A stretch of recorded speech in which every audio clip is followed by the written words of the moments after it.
Hi, I'm Blake Calhoun, the creator of the web series Pink and the sci-fi web series Continuum, and you're listening to GenreTainment Radio. Like Blake said, you're listening to GenreTainment on its new channel at sci-fi-pulse-radio.com. We're your hosts, Marx and Julie, and we're here to give you news about our favorite genre on TV, movies, web series, and everything in between. Now, we have a great show today. Not only do we have news, but we also have two fun interviews. Yep. Our featured interview is with the cast and crew of Transolar Galactica. It's a fun interview with this award-winning sci-fi comedy web series, and it'll be coming up in just a few minutes. Now, after that chat, we also have an interview with our featured music artist of the week, the Nova Scotia band Short Notice. Now, what you just heard at the beginning was a snippet from the theme song for our web series Reality on Demand.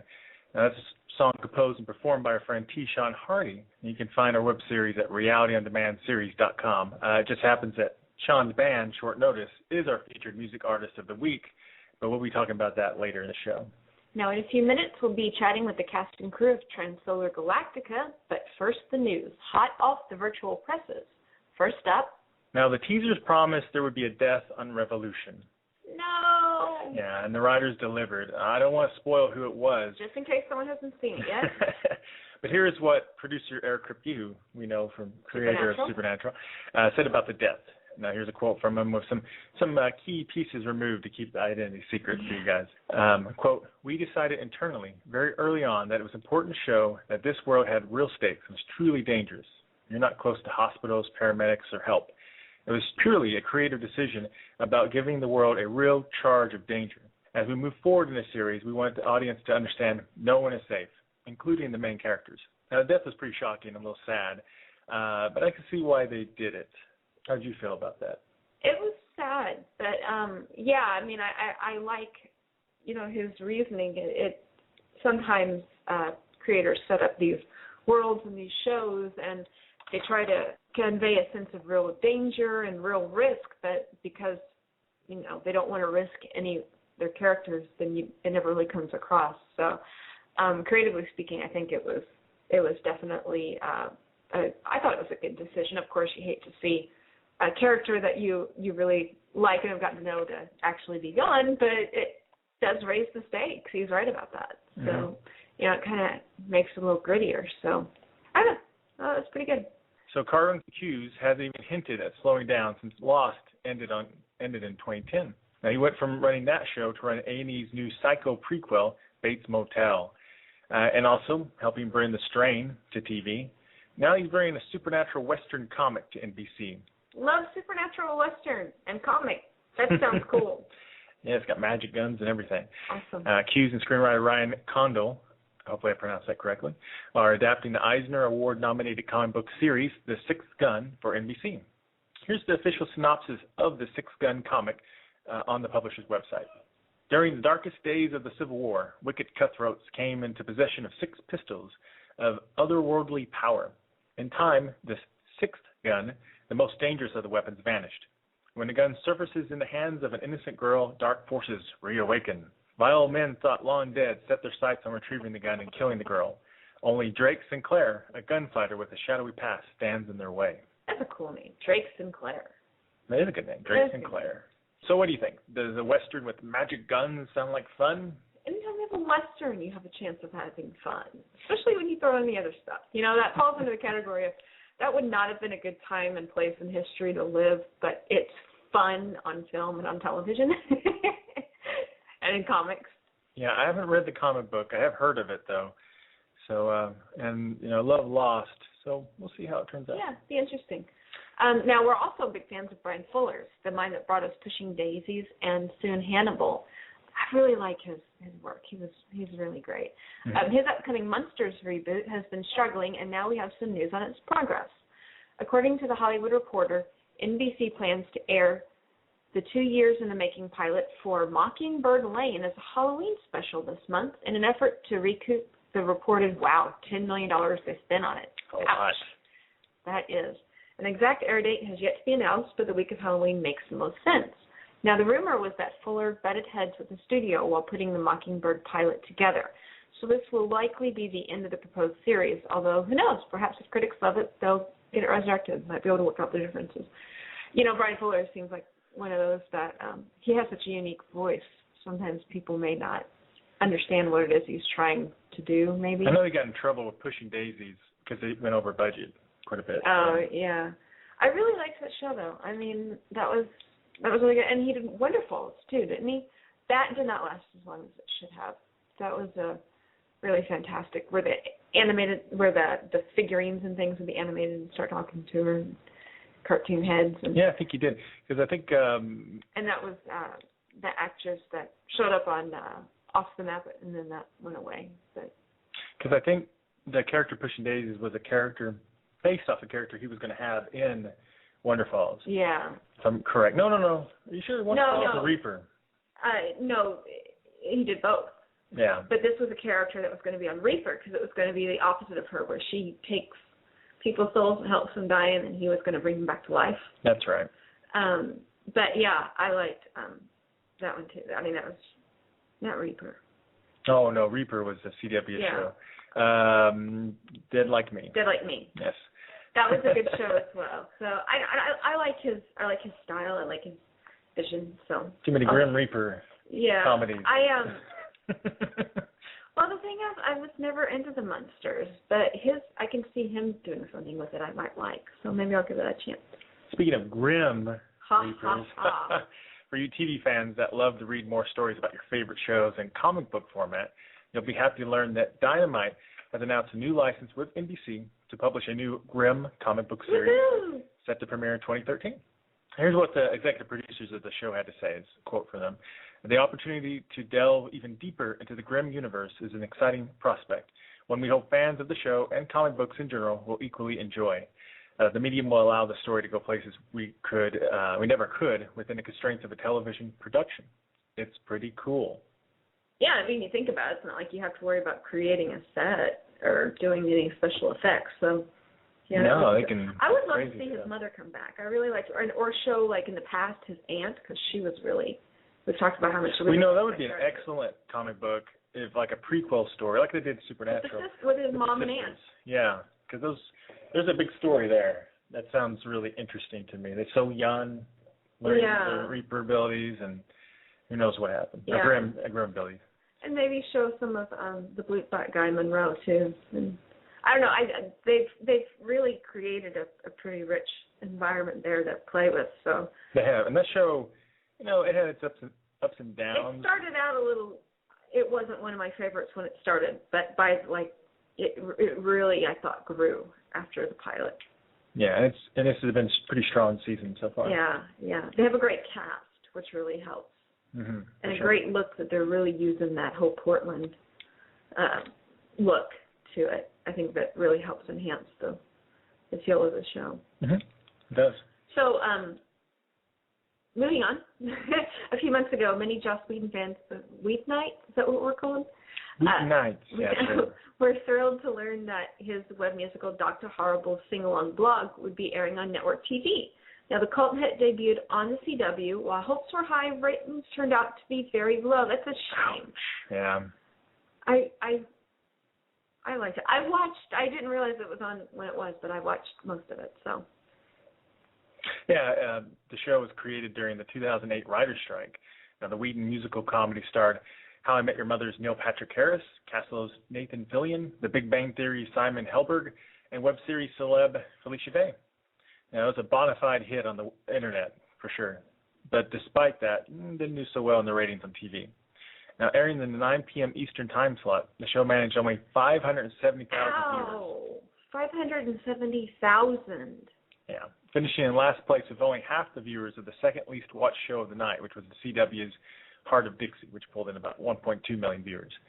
Now, in the all-important 18 to 49 demographic, everybody else doesn't count apparently, Dr. Horrible managed only a 0.2, again half what Heart of Dixie managed. So, why the low ratings? Perhaps everyone who wanted to see Dr. Horrible has already seen it, because it's been ran on the web, YouTube, iTunes, Netflix. It's been all over the place. Honestly, this sounds back up with what we do, but I didn't know it was going to be on then at that time. Yeah, I don't know how much they advertised it. I know they've done that a lot of times with Supernatural. The only time you'll see Supernatural advertised is during Supernatural. Sometimes. And because I didn't really watch a whole lot of other CW shows, but then I started watching some things that are reruns and things, and I wanted to see. I thought, I wonder if we complain about that. So I wonder if I'm going to see Supernatural advertised. And I never did. You'll see it very late at night as a blip mentioned with other stuff, or not at all. And the only time you see commercials for it is during the actual show, which seems so pointless to me. So yeah, and I saw Supernatural's premiere numbers were held pretty strong. Yeah, well, those, we're some pretty diehard fans, so we'll catch it. But I think probably a lot of people who are otherwise Joss Whedon fans didn't know it was going to be airing when it did. I think that has a lot to do. I think CW creates a lot of self-fulfilling prophecies. They get it in their, whoever's in charge says, oh, no one's going to watch it, so let's not advertise it. So they don't advertise it, so no one watches it because they don't know it's there. And they go, see, I was right. Well, it's an interesting experiment because it's been seen so much already on the web. That has a lot to do with it. A lot of people have seen it multiple times or own it. And then I'm assuming it was an hour long with commercials. So that's a weird, time slot. It's not a movie special. I thought some of the commercial breaks were kind of awkward. It's not a movie special because they can't fill a 2-hour time slot. Most of your 1-hour shows, you have to really spend months, promoting the premiere, you team up with other shows. And was Heart of Dixie really the best show to partner up with? No, not even close. Even when they had Gilmore Girls as the lead-in for Supernatural, that made more sense because one of the stars used to be on that show, and even though they're different genres, there was a lot of the same audience watching them because they like really smart, intelligent dialogue and cool story. But, I've seen Heart of Dixie, and it's not a bad show, to be honest, but it has, I think, a different appeal and would appeal to a different audience than Dr. Horrible's sing-along blog. So I think a lot of times people create a self-fulfilling prophecy. Right, maybe so. Now, in other news, Gwen Stacy is not going to be the only love interest vying for Peter Parker's attention. Variety is reporting that Mary Jane Watson is joining the cast of The Amazing Spider-Man 2.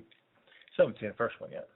But the redhead is arguably Spider-Man's most famous love interest. It's the person who's supposed to be in negotiations, rumored, Golden Globe nominee. Shailene Woodley. Yes, you might have seen her in The Descendants. She's in negotiations to be the new Mary Jane. She's currently rumored to be Sony's top choice. You may remember the character was previously played by Kirsten Dunst in Sam Raimi's Spider-Man trilogy. What do you think? It's kind of hard to say because I don't think either one of us has seen the first Amazing Spider-Man. No, we haven't seen the first of it, so it's kind of hard to say, and I haven't really seen a lot of her work, so I'm sure she's just fine. They don't usually do too bad on this. Typically not. Yeah, I would imagine if she's their top choice, she's got to be pretty good at it in all likelihood, so I hope. Yeah, I always feel, Gwen Stacy is definitely in the history of, the first real girlfriend type love interest. And nobody stays with their first girlfriend or boyfriend. And I don't know if it's first, but it's definitely first, most remembered. That showed up, yeah. But, Mary Jane is one everybody. That's pretty much the lowest lane to Spider-Man, Yeah. So I think it would make sense if they would bring her in, So it'll be interesting to see how that pans out. Yeah. I really need to watch that first movie.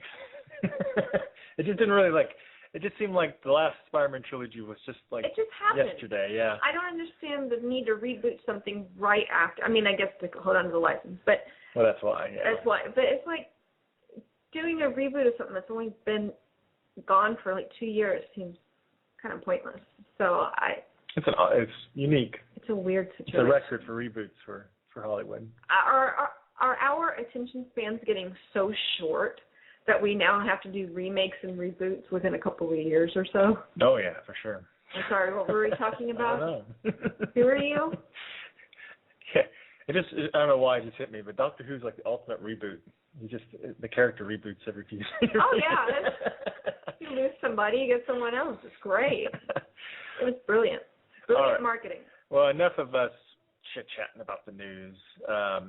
You're probably going to hear one of our two interviews. Nah. First up is our featured interview with the cast and creative force behind Transolar Galactica. So it was a really fun interview. I hope you guys enjoy it. So here we go.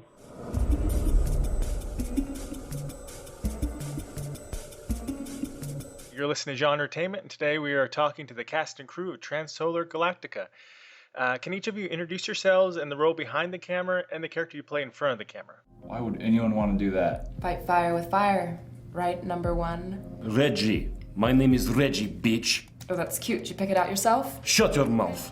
For sure. My name is Clancy Bundy. I am, I guess, part writer and production designer of the show, and I play Reggie Murdock, the security officer.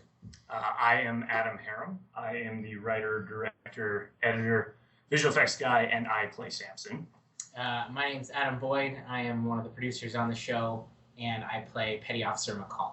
My name's Jade Warpenburg. I play Yasaki, and I'm the director of photography.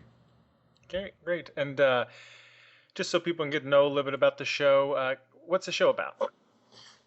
The show is basically a sci-fi spoofery of all the tropes and everyone's favorite TV shows that they've been seeing for a while now.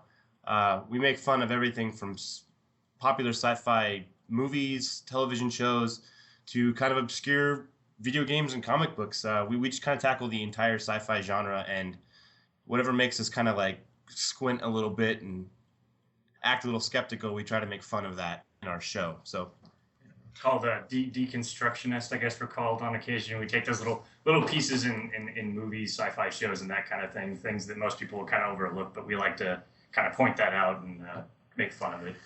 Cool. Yeah, I noticed like the most obvious element probably is the lens flare element. Yeah. yeah, that's for sure. That was the way the show kind of started was we just did one-off kind of. We were going to do a skit show, so we did Transolar Galactica episode 1. It wasn't meant to be anything big. We weren't looking long-term with it.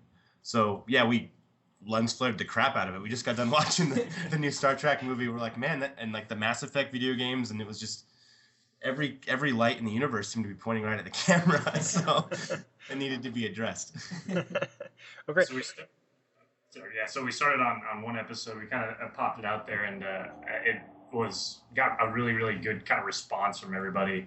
Not only like from our close friends, but just people who just happened to cross it on the web. So from there, just kind of built. And we started just kind of tacking on episodes. And then about halfway through, we realized we should probably make like a full coherent kind of season and hammered out the rest of it.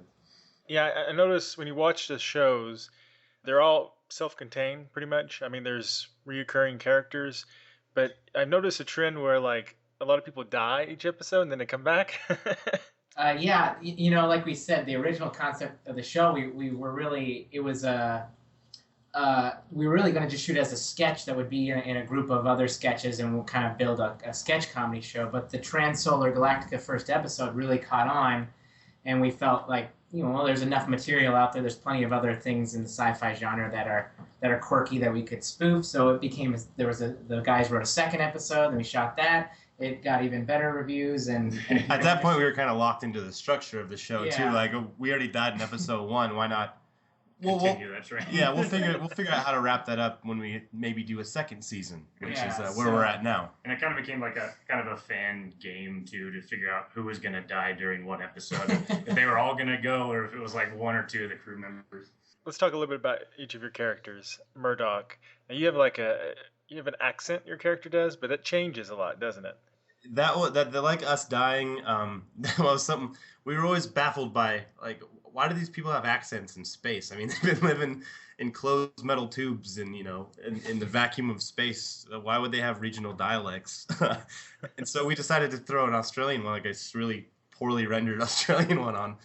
And why not? We just decided to keep it going. So episode 2 became like Texas, and then episode 3 was Scottish, and so yeah, I mean, that was just his character. He's psychotic, but he's kind of sweethearted, but he always has a different accent. We're not really sure why. Does he have multiple personalities? Is he always trying to like sneak in? Is he like a subterfuge guy? Like, we haven't really figured it out. At the end of season 1, we kind of write it off in a pretty interesting way. But Yasaki is sort of the common sense type character. He kind of points out some of the problems, like the captain, or I guess the whole crew's like thinking. Can you talk a little bit about that? Second star to the right. Straight on till morning. We're not moving. Well, sir, that's not really a coordinate. What? I can't literally steer the ship to a metaphorical location. Yeah, I guess it's kind of when it comes to my character, in a way, it's kind of a way of art imitating life. And I feel that way amongst these guys. For the most part, because, in Transolar, it's definitely, I'm the most confident one. I'm the most logical one. And then I'm just surrounded by a bunch of idiots. And I often just look around, like I'm looking around. I'm literally looking around right now and thinking, what am I doing? Surrounded by why are these guys my friends?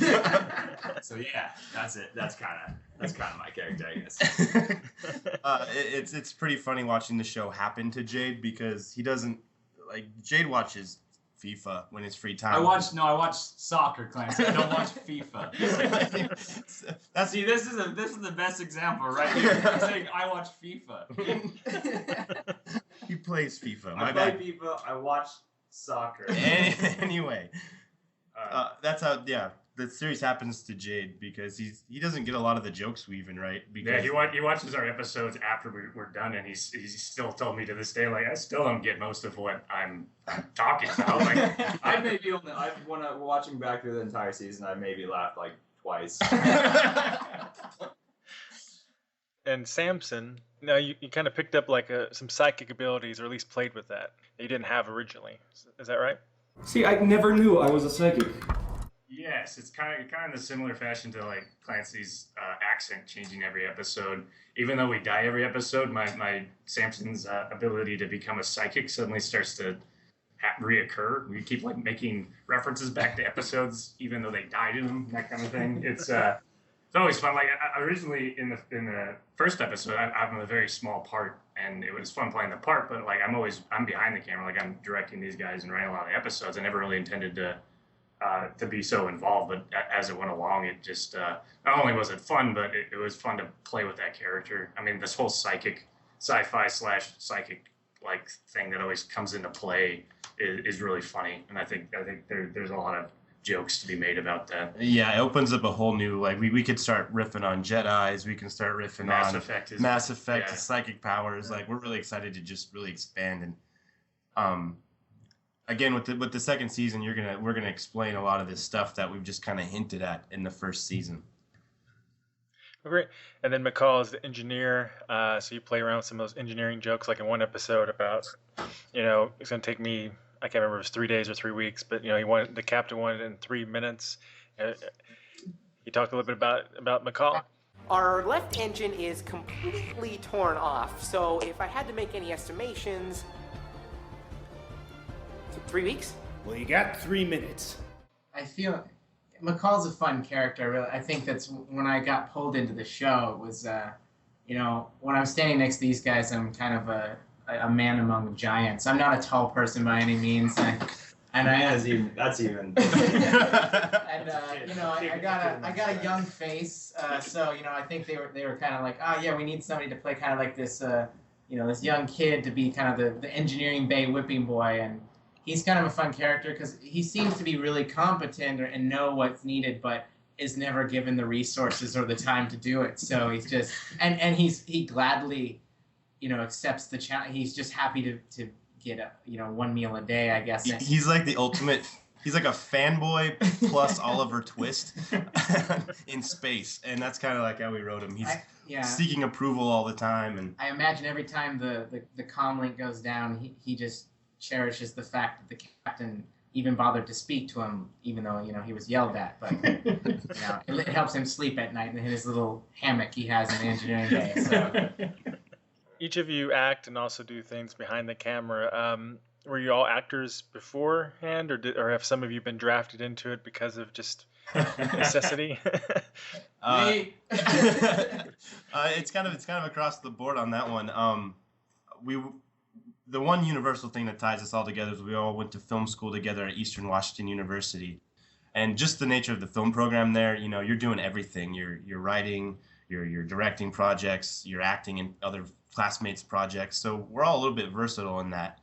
But we took some flack on the first season for, you know, there's a mentality for web series about vanity projects and like people casting themselves in projects. It didn't really happen like that for us because only people we could rely on or would feel comfortable asking to be in this production were us. Like, well, I feel like the show would have been made quite a bit earlier, but they're just waiting around for an Asian guy to come back. I was up in Vancouver, so yeah. And there's literally maybe 5 Asian people in Spokane. So that's kind of the story how that worked. We wanted to do the project. We didn't have any budget. We don't like asking people to work for free. So, you know, we've all acted a bit in productions. Jade, the least, he hates acting, to be honest. He despises it, but I think that shows in his character, which is terrific. But the rest of us, I mean, we're comfortable with it. It's not really what we want to do, I think, but as far as Transolar goes, we really devote in front and behind the camera everything we can. That kind of came about from, I guess, necessity too, because we all work on film outside of Transolar, like that. Those are our day jobs. And Transolar season 1 was definitely not shot the way we would have preferred because it was kind of just stretched out, and we had to, you know, whenever we had free time, whenever we weren't on actual film sets shooting, or whenever we weren't doing, you know, our visual effects jobs, or Clancy does other acting gigs, Jade's a DP, so he does all that. Whenever we had the spare time, it was a matter of trying to go out and shoot another episode or pull off another episode, and a lot of that involves like late nights on a weekend that no one else, you know, we can't just call up that person an hour before and say, let's do this. So again, that's something we're kind of hoping to change for 2 and actually. We were all living together in in a shithole house. Too, like we were renting this, you know, you get out of college and you rent like that house with your buddies. So we knew where everyone was sleeping. So we knew what doors to kick in and who to drag out of bed to get the shots we needed. And we couldn't really do that with a professional actor. You guys are on a pretty low budget, especially for season 1. What was your budget for season 1? How'd you use some creativity to get around that? Yeah, I guess I'll speak Adam Boyd, Petty Officer McCall on that. I have a background in film production. I'm usually an assistant director or a producer, and I usually work in low budget film. It's a lot larger budget than we had for season 1, but I kind of have a lot of experience on cheats and kind of ways you can get around not having a lot of money. And a lot of that is just having a charming smile and asking for favors. And I think that's probably our biggest strength in season 1 is that we were just able to tell people about the show, either show them a previous episode and kind of just get them say, okay, yeah, you can borrow our gear, or yeah, you can shoot in our studio space, or sure, I'll be in an episode. But I think our first episode, totaling all the receipts up together, the whole first season was $180, I think, that included buying props and some costume stuff from a thrift store. And you know, our time isn't calculated in that, because that's probably the most valuable thing. It's a passion project for us, and we would work, you know, Adam directing the episode and then going and editing it, and Clancy doing the artwork, and those guys would be working almost 24/7 over a weekend to knock out an episode. But for us, it was about getting the episode out and us as a group laughing and enjoying it, and then hoping someone on the web would do the same. Yeah, how'd you make your guns? The guns, I think you see those guns everywhere, and I think we should start a Facebook group or something of web series that use the same series of like Nerf guns, because you see them all over and they're very convincing. Like, I don't feel ashamed at all about using it. Obviously our season 2 budget will hopefully allow us to stretch a little bit, but yeah, just Nerf guns. We'd go out and buy a couple Nerf guns. We'd spray paint them, you know, away from their default neon orange and blue, and you know, and that's what we'd use.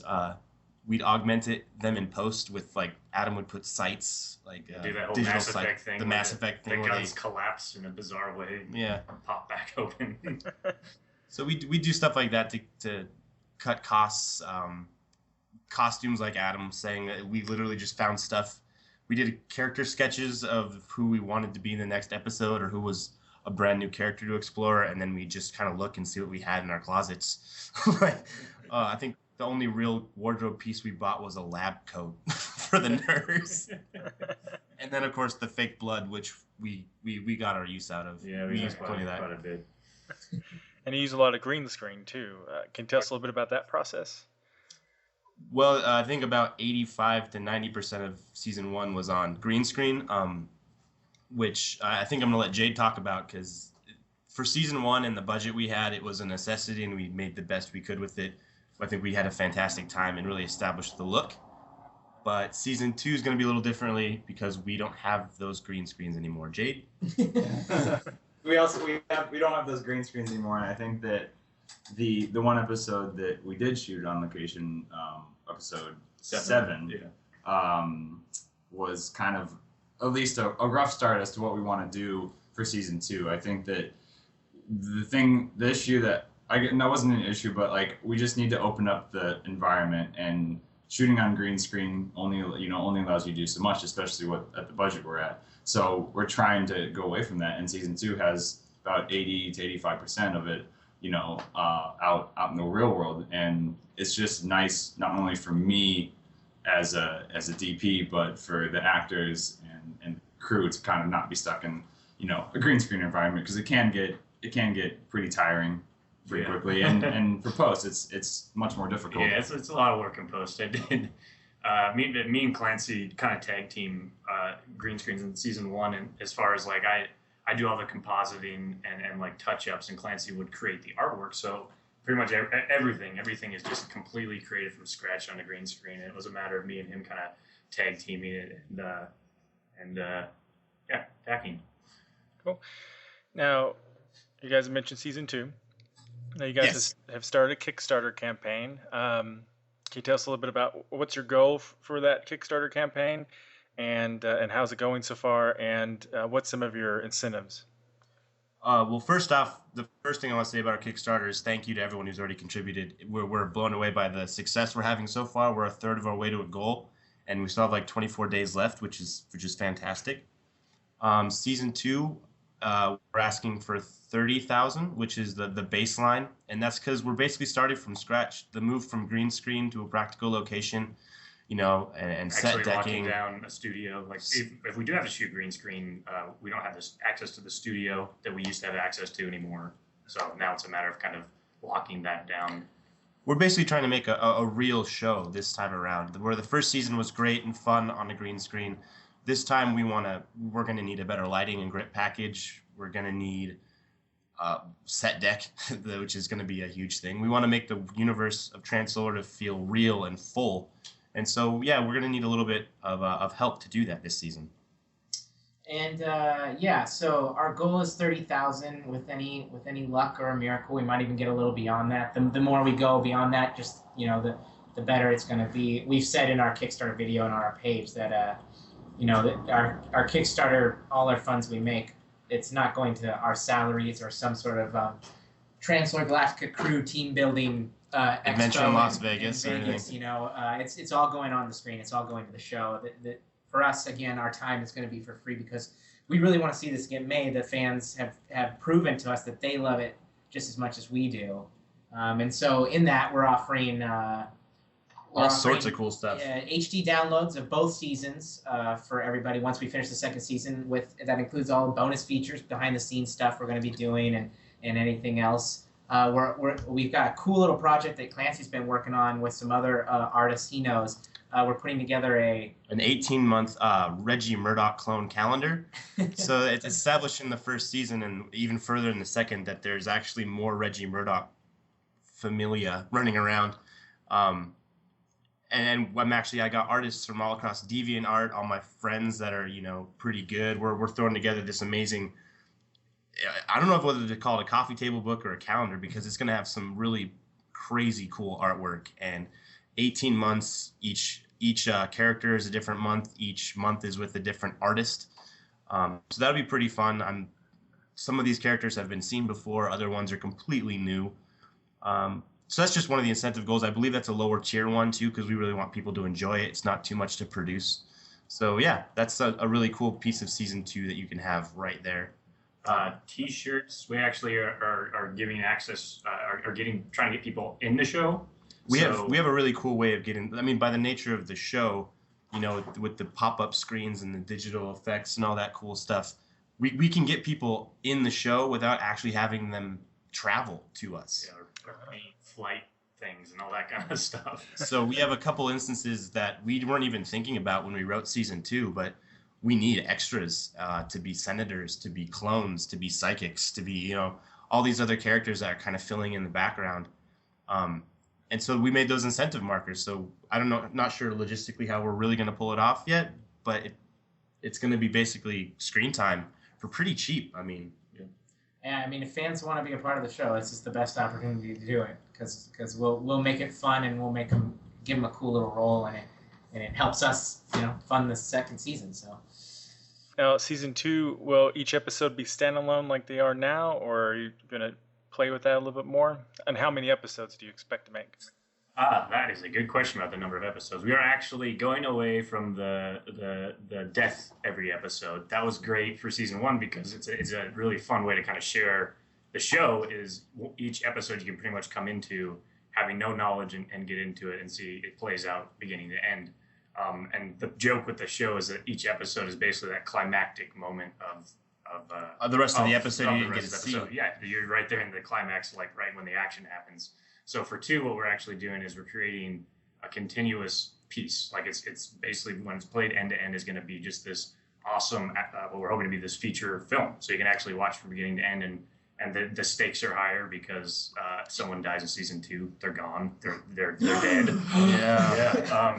So it's going to be a lot of fun and hopefully a lot more epic. Now, we start like we've been saying. Season 1, the first episode kind of locked us into a structure, and spoiler alert, but at the end of season 1, we're out of the computer of sorts. You know, like the training module is over. Trigger's out of his little Prometheus-like sleeping pod, and you know, this is the real world around him. And unfortunately, for everyone in season 2, he still, to an extent, thinks he's inside of it. So that season 2 is, you know, the stakes are raised. People, there's consequences. There's continuity. That's, I think, needs to be our trailer tagline. Now with continuity. Now, what are some of the creative influences? I think you mentioned a few, and I feel like when I watch it a little bit, there could be some influence from shows I've seen on Adult Swim, Cartoon Network. Is that possible? Depends on which one. Well, like C-Lab, Sometimes They Die. That kind of reminds me of it. That the humor with that and Venture Brothers. Yeah, Venture Brothers for sure. As far as like Venture Brothers is a really clever way of kind of referring back to previous episodes and something making that a very big part of the show, which is something me and Clancy really enjoy. We love that show because literally someone that they offhandedly remarked about, they'll make like that sounds like Captain Tumnus, and you're like, who's Captain Tumnus? It sounded like a funny joke, but then they're like, you know what? Let's explore Captain Tumnus in season 5, and then they just flesh out this amazing story that ties in all these weird ways. Yeah, we love Venture Brothers, and saying that our writing is kind of like theirs or that we're trying to aspire to be that would be very accurate. Yeah. Now, did you guys premiere season 1 on YouTube?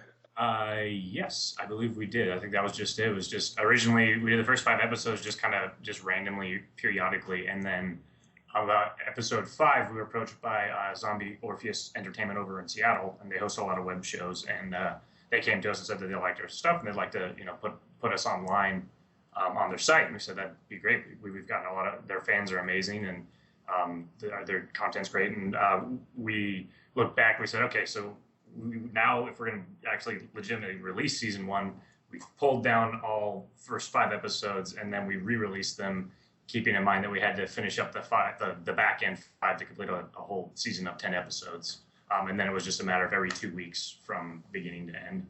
Yeah, so we gave ourselves a few months of a window where we pulled down the episodes from YouTube and Vimeo, and then re-released them on the Zombie Orpheus site as part of their community, and then we just continued that trend to the end of the first season. We traveled around with them to conventions. They were nice enough to show our show at like San Diego Comic-Con, at places we really didn't have the budget to go ourselves. We went to PAX East with them as well, and that was a good time. Great. And is that what you're going to continue doing for season 2? For releasing it?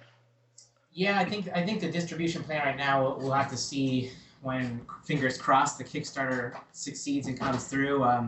But I think, we have several different options of a distribution plan. It'll definitely still be on the web, and it'll be for free for people to view, and it will probably be on some sort of weekly basis. And whether it exists on Zombie Orpheus or it exists on Zombie Orpheus in another site or even our own site, those are all potential avenues that we're looking into, and just trying to see what we can do. We'd love to just have to build up the Transolar Galactica website too, and make it full of all kinds of different content, both video and interactive content for the fans, that we can deliver even little in between content and stuff on the site as well while the second season's being released.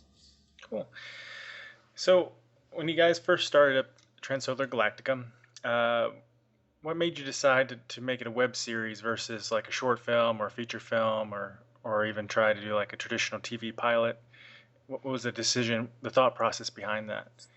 I think, we're all, like Adam Harum said, we're all, and Clancy, we're film students originally. We all went to film school together, and we're film graduates, and we work in the industry.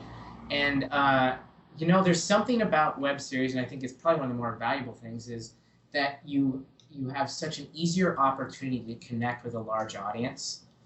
With a short film, I guess your best hope is to send it to a film festival or have it maybe picked up by some sort of group distributor, and that can be a hard route sometimes. But with the web, you can reach someone clear on the other side of the world in a few seconds, and you get instant feedback too. That's the other amazing thing, is that we get comments on our Facebook, our website, or our YouTube page after we release an episode, and they just flood in, and that's probably our biggest inspiration. What keeps us wanting to develop the show is just that we get a massive amount of people talking about the show, telling us they like it, and throwing out their own ideas and everything else. And I think that was kind of what kicked everybody in and said, well, if all these people are digging it, we can't stop now. Let's keep doing it. So, yeah, fostering the community around Transolar is definitely the only reason that we really kept going through season 1, and why we're even considering, asking strangers for money to do a second season. We love our show, and we love that people are enjoying it, and we love them as well. So why not just keep the love going? We have fan art, incredible fan art that people have been posting, drawing pictures, and we had an individual from Seattle who's a super fan of ours who actually designed an entire fully playable board game around Transolar Galactica. Which was also the incentives on our Kickstarter. Yeah. People actually able to take that home, actually play with that. He even made little figures based off of the show. We all have our kind of little own miniature. We have action figures. Yeah. How can we not keep making Transolar Galactica when someone makes action figures? I'm a filmmaker also, so I always tend to ask filmmakers what equipment they used. What'd you guys use for season 1? We used GH2. We have some set of Zeiss CP2 prime lenses. And then everything else is basically something you'd find, in a Radio Shack. Yeah. The 3 lenses that I own are well, I don't even want to mention it. I don't even want to mention the other stuff we use, because it was bad. It's not only bad, but at the same time it's just doesn't make for a safe environment. Really. And it's not good when I have to act to begin with, which makes me frustrated, and then I have to go behind a camera, which makes me frustrated. So, which on screen it works. Looking that way, but off screen, he needs therapy. I definitely am not the best person to be around when the equipment we were using was faulty, and these guys can attest to it. I just wasn't in a good mood at all. Now OSHA is going to be tracking this. Yeah, thank you. And it's especially being a filmmaker and working on feature film sets and everything else. When I'm not doing Transolar, I feel Jade's pain, and I just wish I could alleviate it. But sometimes I can't. I just go over and put my arm around him and say, "Tough shit." Deal with it, buddy. And we keep promising him. We say, when the Kickstarter comes in, Jade, we'll get you a real tripod. We'll get you a C-stand. We'll get you a C-stand, But it's frustrating. It's frustrating for Jade because Jade has so much talent and so much skill and a big background. I mean, we've put up his DP reel on our Kickstarter so people can see, because it's hard to tell. Green screen also really limits what Jade can do. And he really wants to stretch his legs as a DP on this project, and I want to give him all the running room I can. So, it's hard for me to see it. All these guys are so talented, and I just want to give them the environment that they can really take the show and the story and let it soar. So that was really one of the big aims of the Kickstarter, was to hope that we could get the fans to support the second season, and we can make it even bigger and better for them. You hear that, world? Get Jade a C-stand. That's like that's a central argument of That should be the slogan. The C-stand, and they'll make $30,000 for one C-stand. This question's for each of you. What is your favorite episode from season 1, and why? Ooh, that's a good one. I'm gonna go first, just because I think I have mine ready to go. I like episode 8 the best, which is a weird choice because I think tonally it's a little different than the rest. I just beaten Dead Space and when we wrote that one.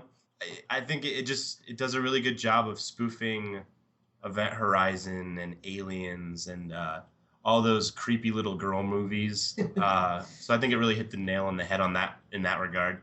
And also, it's Samson's turn to shine, kind of. I think it's one of the first times in the series where Samson really gets we find out, like, his psychic powers are kind of under control. And I don't know, I think we hit a trope on the head there. And seeing that little girl float through space in the background after Yasaki just dumped her out of an airlock, that's golden.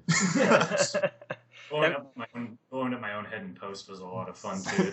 And you don't often people don't get that chance. So True, and that episode, little girl you're talking about, she's got a little bit of a Reen look to her, doesn't she? Yeah, she was a fun one to draw on the character development stage, because I was just like, I wanted to stick every little nuance and cliche I could with that. Like, she's just seeping blood out of her hair and she's face covered in black. I don't know. It was all over the place. I dug it. And then she just straight up quotes aliens, and it's perfect. All right. Who's next? I guess I'll go. I like them all, just because it's nice to see, like, I get to appreciate everybody's hard work and kind of seeing, like, me and Clancy write a lot of them, and it's nice to see what you have in your head suddenly on screen and people laughing at it. But I think the moment in the episode that I like the most is probably episode 3, only because it has that moment which I talked about many times, where episode 3 is making fun of Star Wars, and at the end of episode 3 of Star Wars, the robot comes in and says that Natalie Portman's given up the will to live, and everyone just accepts that.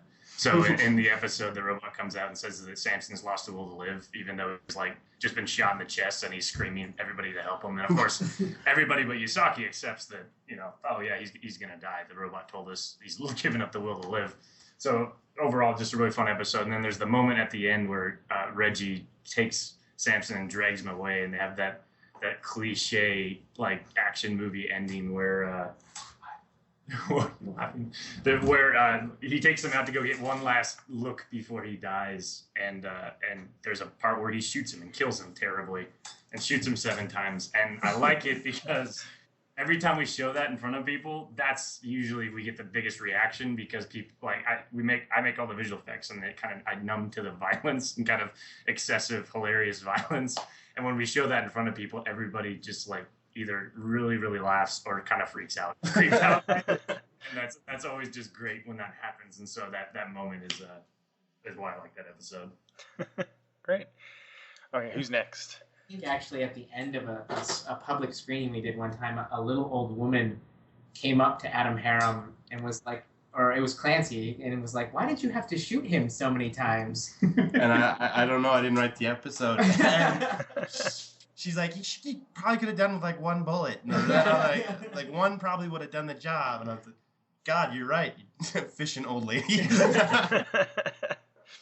I think my favorite episode is episode 10, is the end of the first season. I think for a number of reasons. I mean, story-wise, it's the culmination of everything. I mean, I've been working on the show for almost the entire season, but even I'm secretly kind of just a Transolar fanboy. I don't really have much involvement on the creative end. I'm mostly the budget runner and help the guys, you know, facilitate equipment and locations and things like that. But so for me, I get to kind of be on the fan side a little bit and see what the rest of the guys kind of pulled together. And that one for me, the teaser at the end for season 2 made me just go like, yes, like let's launch the Kickstarter now. I want to see this thing. So that was fun. And I just think, and we've screened it several times, but the audience and myself love when Yasaki gets his final moment and gets to shoot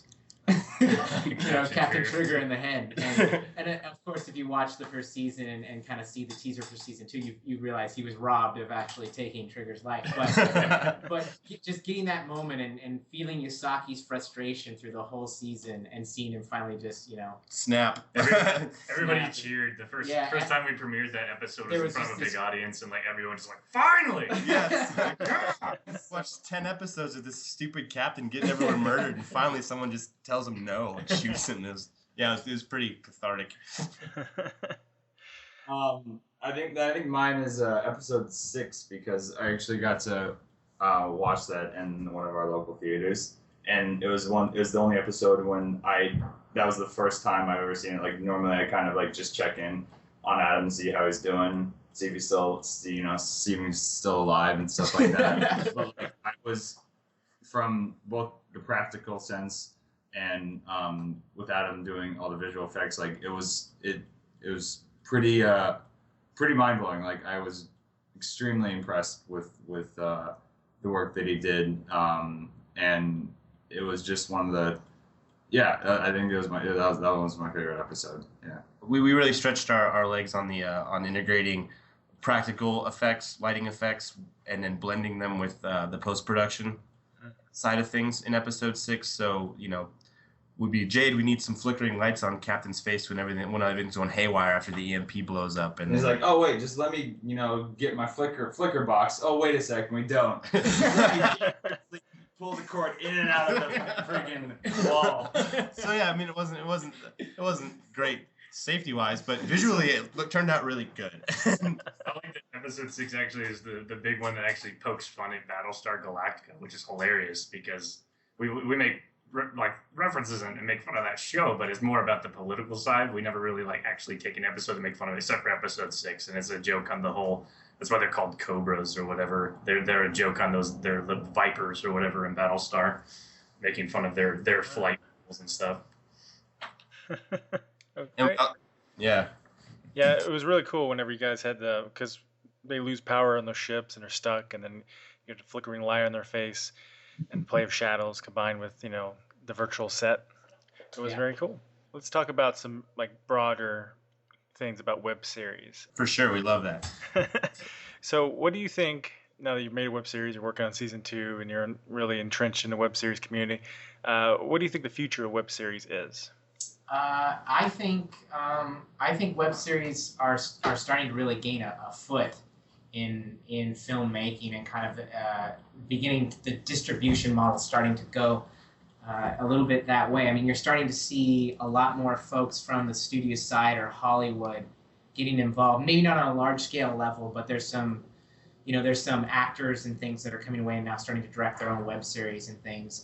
There was a few years ago, the studios were starting to dip their toe in the waters. They knew that people were starting to watch web shows, and they tried for a time. There was I think Warner Brothers had a studio devoted Warner Brothers to it. 2.0 or something, and I know that CW, the actual network, had a few web series, but I think the studios started to back off because they couldn't figure out. They were like, there's no money coming back from this. How do we get money? And I think that's where it doesn't quite work yet, because they wanted the large scale return that they get from box office sales and from DVD sales, and it just isn't at that scale yet. But it does work great for smaller groups like us or indie filmmakers because of the exposure you can get, and it leads to bigger, larger projects, or you get enough of a dedicated following to fund your next project or buy your DVDs on a smaller scale. we're not looking to make millions of dollars. We're just looking to make another project, maybe a little bigger, a little better each time. So, I think things are starting to go that way, and I think audiences too are starting to realize there's a lot more quality available out there. There's a wide gamut of quality, I think, in web series that go from pretty amateur and the quality isn't great to incredibly polished, professional looking web series that looked like they were done on a back lot, and maybe some of them were on a back lot down in LA with millions of dollars of production equipment. So I think the web audience is starting to realize that there are there's things that appeal to a wide range of people now, and they're starting to become dedicated to not only supporting those shows and the artwork by watching, but also now with crowdfunding and things like that, actually funding the shows and getting them made. Delving into a big part of my job as far as promoting season 2 has been trying to get involved in the web series community. If you knew me personally, you'd know that I'd hate things like Twitter and Tumblr and all these things, but I'm realizing what a fantastic tool they are just to network. And I think a big thing that web series in particular have over even TV shows is just the community that they build and how fast they build that community, and also the accessibility of the creators to that audience.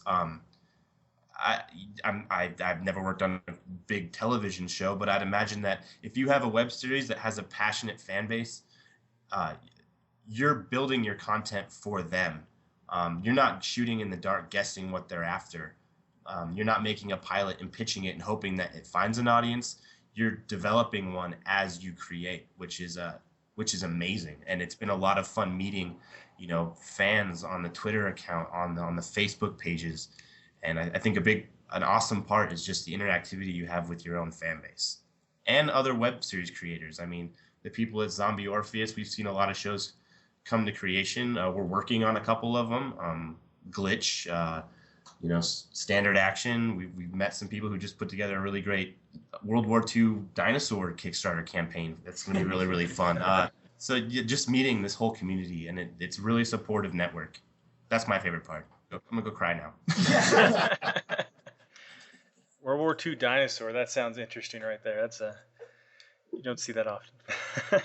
It's funded, so it'll be out. America's Fighting Dinosaur. There, we love you, buddy. Yeah, Steve Snowy. He's a guy out of Seattle who did that project, and it seems like it's going to be really fun. Short film about the American soldier no one ever knew about fighting World War II, a 7-ton Tyrannosaurus Rex. So.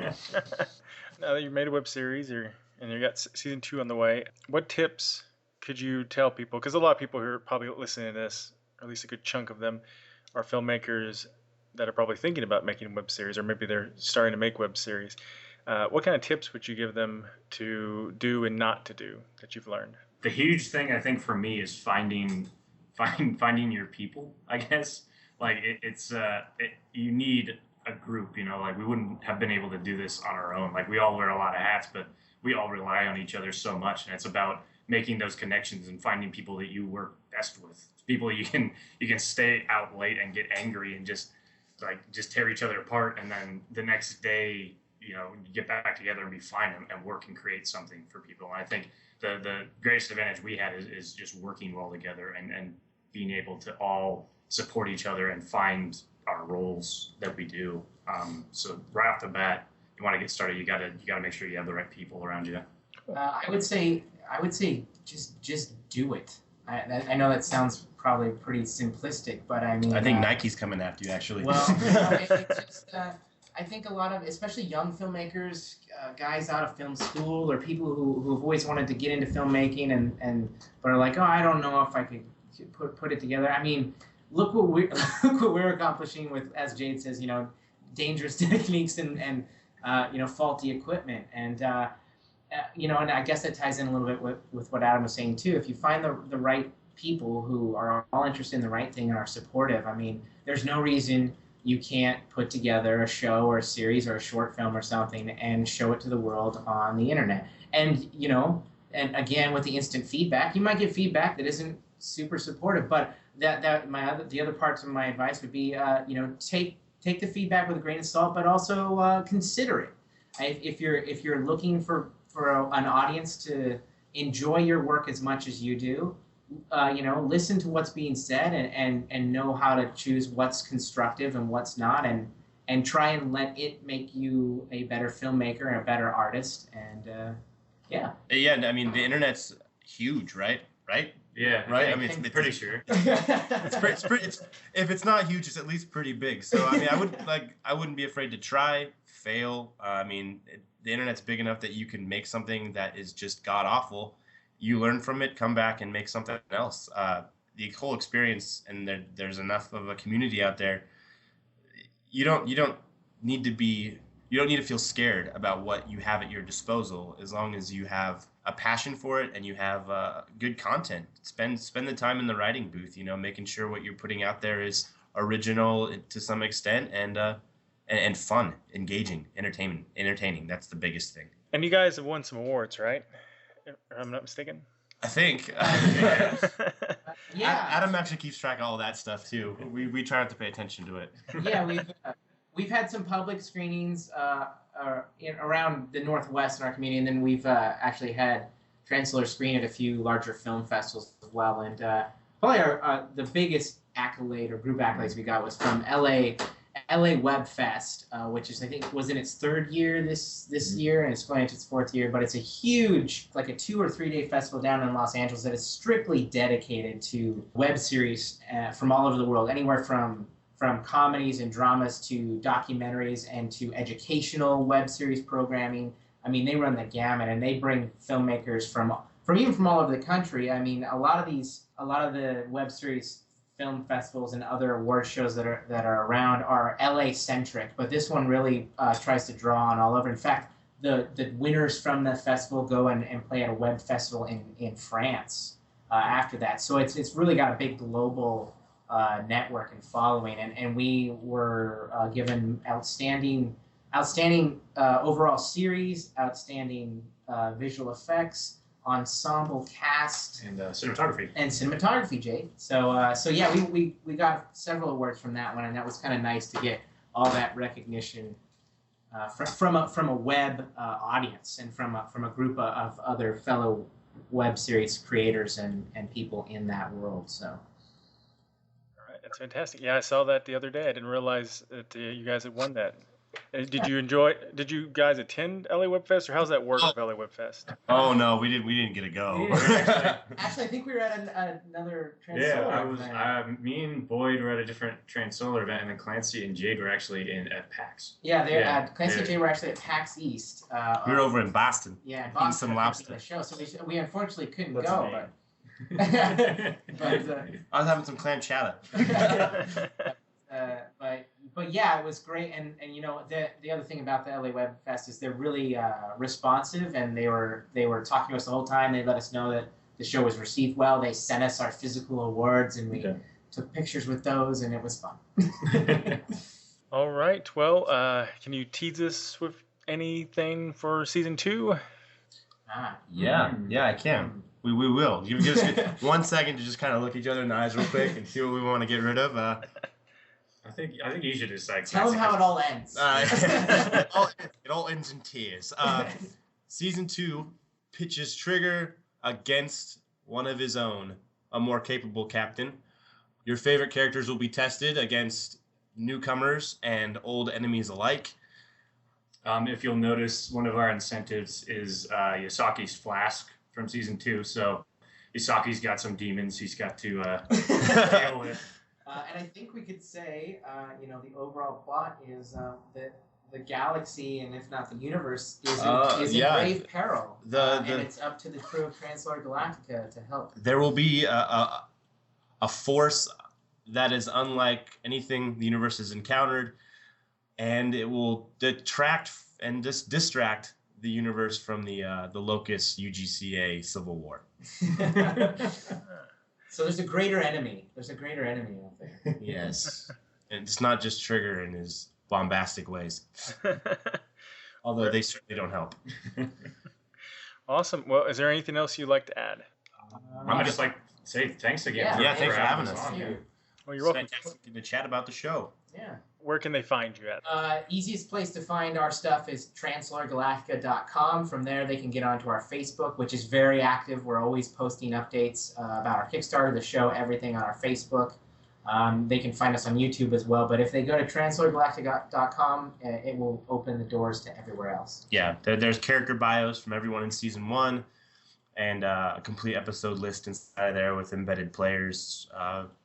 Yeah, I'd say stop by Twitter if you're free, TSG_show on Twitter. Or SS_Transolar, where I'm actually tweeting as Samson, as my character on the show. Yeah, that's a pretty fun little thing. But yeah, there's tons of places. You just type in Transolar on Google. I think we're doing pretty well about mapping that out. So it's not technically a word, I don't think. So we got the market cornered. Yeah, unless the SS Transolar naval vessel comes out, we'll be in good shape.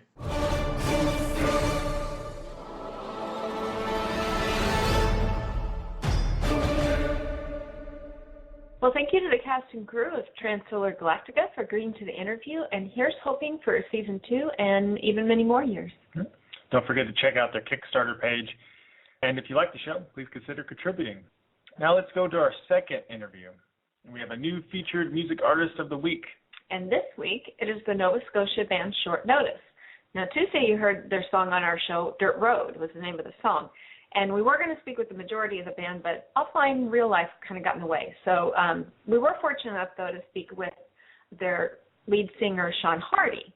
And we actually know Sean from having a few of his songs, some of his music, and their music, Short Notice, on our web series, Reality on Demand. And I think we played Dirt Road this last time, and in our show we have both Dirt Road and Sanctuary, and he did some of the music for our show within the show. And we talked a little bit about that in the interview. And then, our theme song, You'll Never Take Me Down, is actually from them. So, good interview. We had a really great time talking to him. Yeah, so here we go.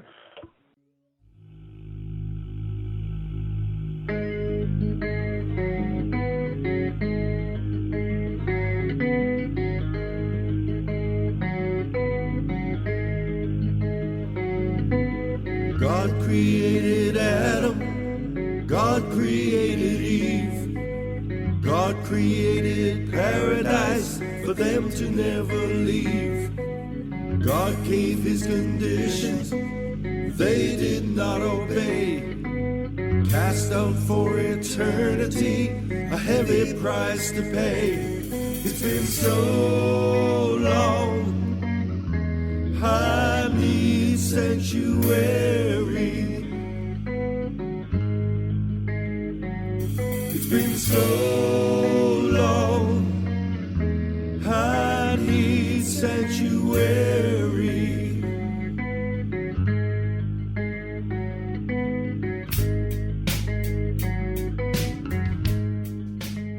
I am Sean Hardy. I'm the lead singer for, mostly lead singer for Short Notice.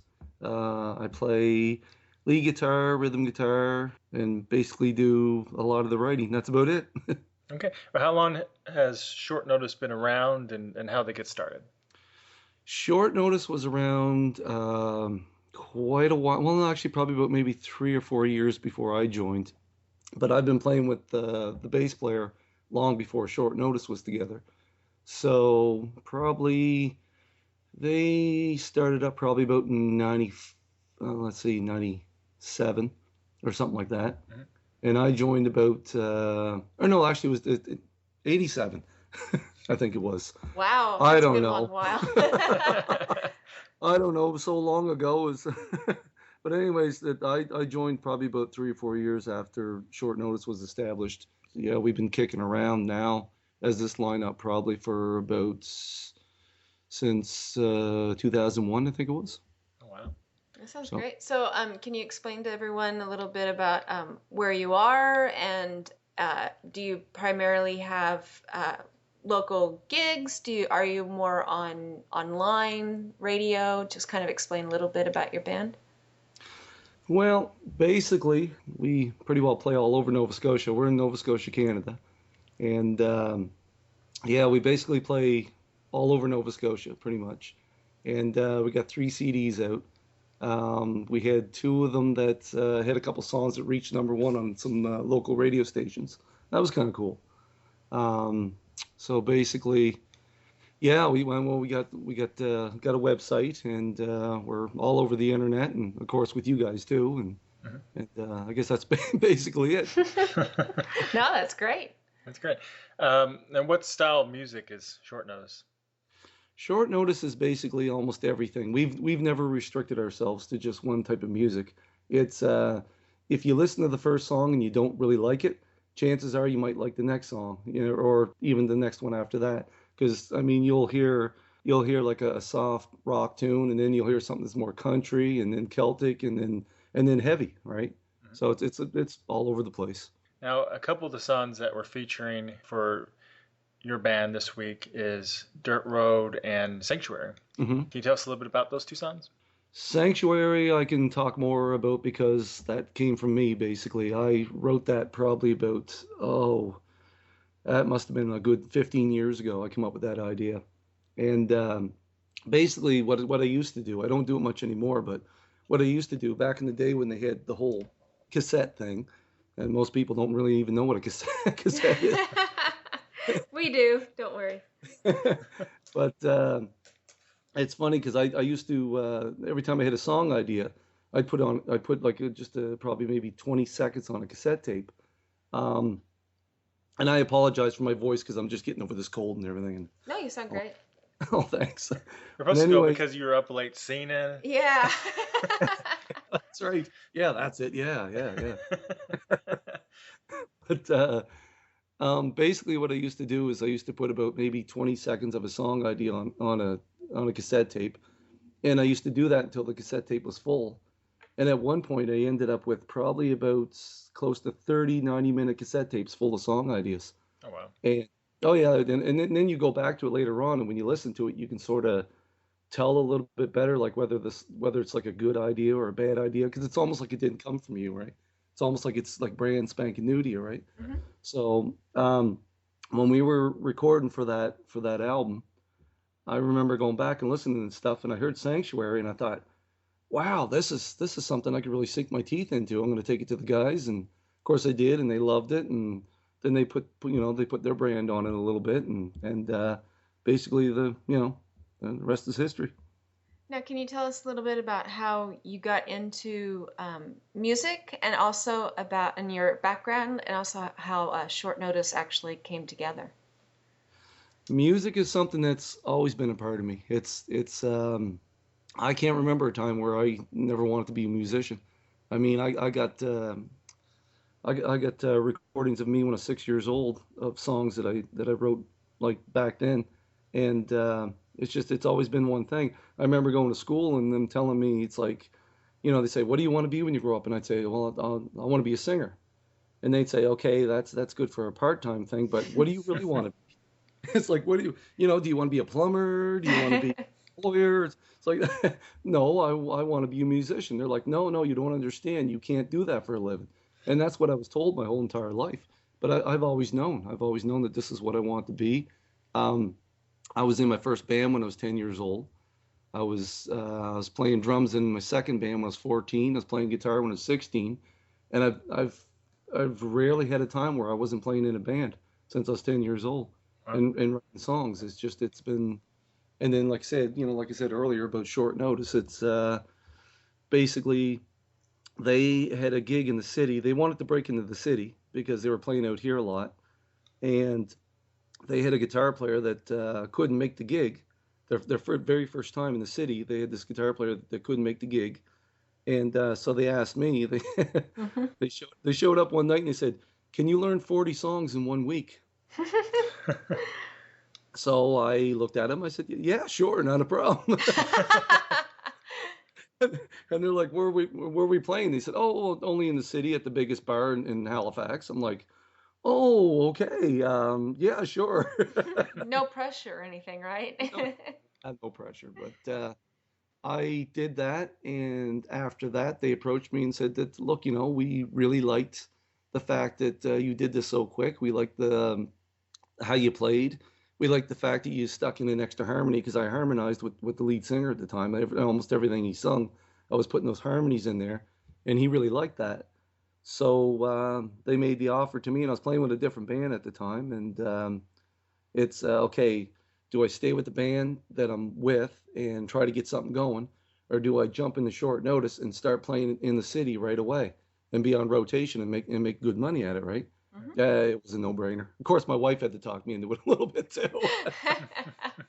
Because I'm Mr. Loyalty. I'm Mr. I want to stay with the band I'm with and everything. And she's like, you crazy? This is your dream. Well, that's our job as wives, to say, are you crazy? Take the gig with the money and follow your dreams. Exactly. Oh, you'd like her. She curses like a sailor. So. Oh, we have that in common. Marx has sort of a sympathy for you now, I think. That's right. Now, do you come from a musical family? Yes, I do actually. My father has, and I've been doing these CDs. Like I can sit down like tomorrow and start doing up my own CD, like my own solo project. But I've been doing a bunch of stuff for other people for the last like so many years, and I've been doing CDs for my dad. He's got 4 of them out now, and he's got them like all over the world. He's he's selling them like crazy. He sings, he plays harmonica, and he plays guitar, and then pretty much all of his brothers and sisters do that. My mother used to play guitar a little bit, and yeah, basically musical family. Yeah. Well, that's great. And is your wife involved in music as well? She can sing, but she doesn't like to. It's like every once in a while I'll hear her singing around here, and she'll hit a certain note, and I'm like she did this the other day. She hit a certain note to a song, and I said, "You just nailed that." And she just looks at me, just giggles a little bit, and walks away. And it's like, it's like she's good at it. She just doesn't have the confidence. Mm-hmm. So where can people find your music? You in Short Notice. Short Notice. Now, I always forget our website. Short Notice Online. Shortnoticeonline.com. Yeah. And I think we can probably do a shameless plug that we featured a couple of your songs in our web series. Oh, cool. Reality on Demand. So have you also gotten into, we used your songs Dirt Road and Sanctuary. Have you ever done any sort of compositions for film or web series or television? I've had people approach me with some projects that were on the go, but pretty well all of them pretty much fell through. It was just, because you guys know how hard it is to get something off the ground, Yeah. Although we did use also some of your music for our fake show in our show. Oh, cool. Is that correct? Yeah. Yes. It's been so long since we put it together. I'm trying to remember everything. Well, I sat down and watched Reality on Demand again the other day just to refresh my memory, right? And I was like, yeah, this is pretty darn good. Oh, thanks. This is awesome. Good. I like the banana, the firing banana. That's awesome. Banana Uzi. The banana Uzi. You can thank Marx for that. He told me that, and I thought, oh man, that has got to go in. And the swearing and the bleeping. I mean, I'm a musician. That's right after my own heart. Well, you were talking about your wife. When I told Marx, I said, well, I want the part of Courtney, and he said, okay, we're going to have her like curse and swear a lot, and we're going to have her hit things. So it's like, now I know what this character now is. I understand the character. She's gonna swear cuss like a sailor and hit things. Oh, it's the attitude too. The attitude of the character is just awesome. I mean, anybody can curse and swear, but I mean, when you got the proper attitude with it, that is just that's mint. Thank you. I feel bad. I really wasn't acting all that time. Yeah, right on. It's cheating. Yeah, I feel bad for the guy who got hit by the baseball bat. Teasing. No, I did accidentally butt him a bit with the hand in one take, but that's okay. He was way bigger than me, and he tackled me, so I don't feel bad. Routine. Yeah. You can justify. You don't need a conscience. When did love become a crime?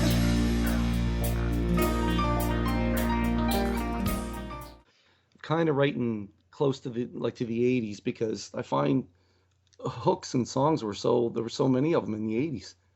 Yeah. You know what I mean, it sounds a bit dated, but I mean, in the 80s, it's like almost any song you turn on the radio in the 80s, and it had a hook to it, right? Yeah. You know? Yeah, And they I were find- pretty distinct. I mean, you knew right away what you were hearing. Exactly, and I find today it's not. Every once in a while you hear a song with a really good hook, but that's few and far in between, really. Yeah, we find ourselves listening to both college radios, university radio stations, and then also, oddly enough, the classic rock. And I have to say, it was a very humbling moment whenever I'm on our classic rock station, and all of a sudden I'm like, hey man, I remember when that came out in high school. Crap, this is the classic rock station. I must be. Oh, exactly. Exactly. I'm like, I never imagined this moment whenever, those songs would be considered a classic rock.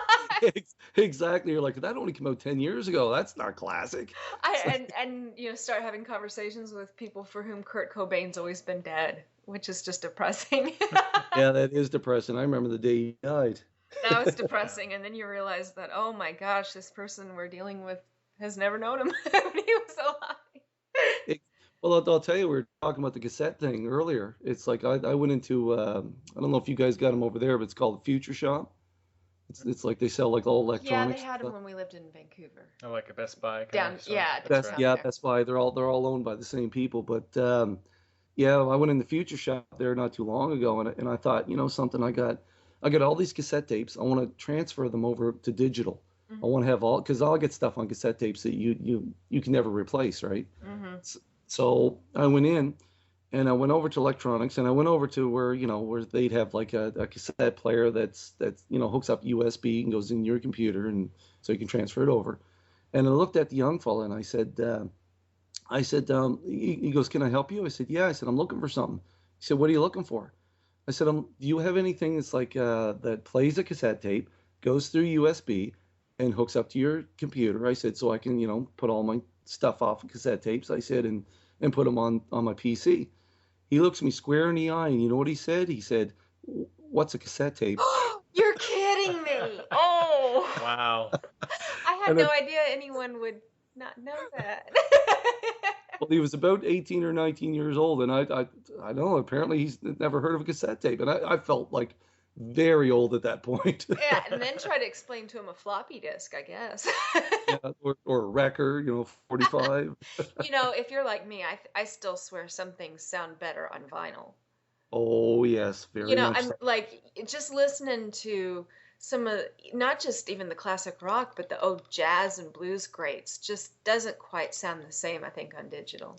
No, there's nothing like taking that album out for the first time and dropping the needle down on for the very first time. There's nothing that can sound like that. No, there isn't. Hey, maybe you could do that. There was for a while there where a lot of musicians were kind of trying to revive the old vinyl movement. Maybe your solo album, you could do something like that.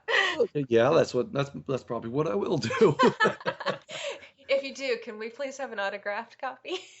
Not a problem. But it's funny because when artists now, when they're recording, like years ago when they recorded an album, they did it from reel to reel, and it introduced a little touch bit of distortion on the music. Yeah. And they couldn't get rid of that because it's natural on tape, right? And now years later that they can get rid of that totally, it doesn't sound right to anybody. So now they're trying to get these plugins to introduce that little bit of distortion to make it sound reel to reel again, right? Yeah, sometimes the stuff just sounds too clean. Exactly. Yeah. Right. All right, well, it's been great talking with you. Yeah, it was great talking with you. We'll have to keep in touch. Keep us updated on how things are going. Sounds good, guys. All right, bye. All right, bye-bye. It's been so long, I need sanctuary.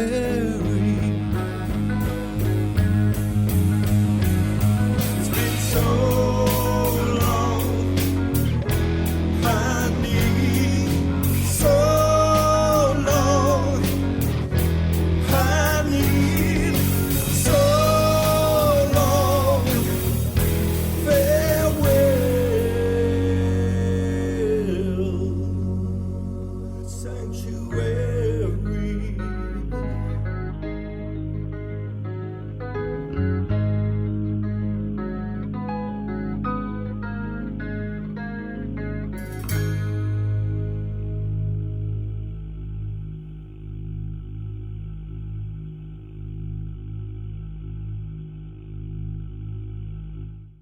Hi, I'm Victor Miller. I wrote Friday the 13th, and you're listening to GenreTainment. Well, thanks to Sean, the whole short notice band for agreeing to let us use their music and interview them. If you like their music, be sure to click on over to their website. Yeah, so that's it for today's Genretainment on our new channel at Sci-Fi Pulse Radio. And Marx will be on a secret mission. Dun, dun, dun, dun. Dun, dun, dun, dun. So we'll be skipping Genretainment Tuesday, but we'll be back next week for a new Genretainment Thursday. And we'll be interviewing the cast and crew and creative team of the award-winning sci-fi drama web series 8 and 5. Even more voices. There's like 5 of them. Great, yeah. It's going to be. Oh, those weren't just in my head? No.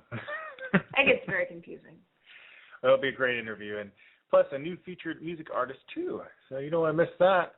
And we'll be back right here on this channel at sci-fi pulse radio.com next Thursday at 4 p.m. Pacific. Until next time.